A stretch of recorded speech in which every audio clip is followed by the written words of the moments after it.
कृष्णं वन्दे जगद्गुरु। श्रीमद्भगवद्गीता।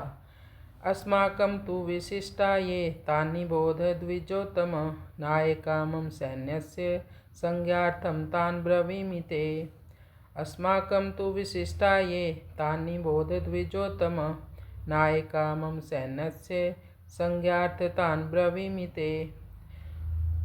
अस्माकं तो विशिष्टा ये तानि बोध द्विजोतम। दुर्योधन द्रोणाचार्य से कहता है कि हे द्विज श्रेष्ठ, जैसे पांडवों की सेना में श्रेष्ठ महारथी हैं, ऐसे ही हमारी सेना में भी उनसे कम विशेषता वाले महारथी नहीं हैं, बल्कि उनकी सेना के महारथियों की अपेक्षा ज़्यादा ही विशेषता रखने वाले, उनको भी आप समझ लीजिए।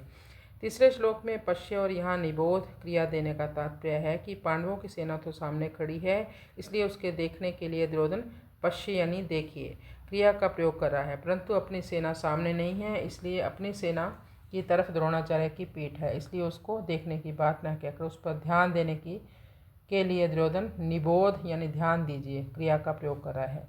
नायका मम सैन्यस्य संज्ञार्थम तान ब्रवीमि ते। मेरी सेना में भी जो विशिष्ट सेनापति हैं, सेना नायक हैं, महारथी हैं, मैं उनके नाम केवल आपको याद दिलाने के लिए, आपकी दृष्टि उधर खींचने के लिए ही कह रहा हूँ। संज्ञार्थम इसका तात्पर्य है कि हमारे बहुत से सेना नायक हैं, उनके नाम मैं कहाँ तक कहूँ, इसलिए मैं उनका केवल संकेत मात्र करता हूँ, क्योंकि आप तो सबको जानते ही हैं।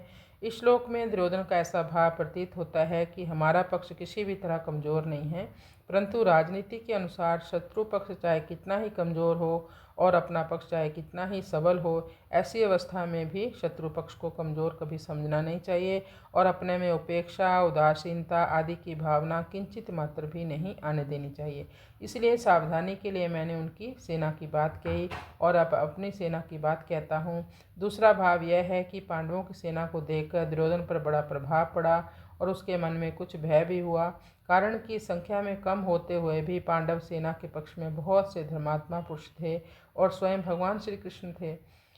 जिस पक्ष में धर्म और भगवान रहते हैं उसका सब पर प्रभाव पड़ता है, बहुत बड़ा प्रभाव पड़ता है। पापी से पापी, दुष्ट से दुष्ट व्यक्ति पर भी उसका बहुत बड़ा प्रभाव होता है। इतना ही नहीं, पशु पक्षी वृक्ष लता आदि पर भी उसका प्रभाव पड़ता है, कारण कि धर्म और भगवान नित्य हैं।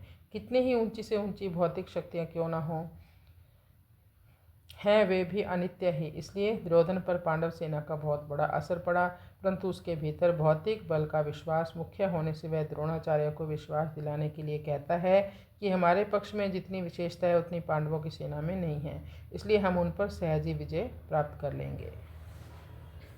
कृष्णाय वासुदेवाय हरये परमात्मने प्रणक्लेशनाशाय गोविंदाय नमो नमः।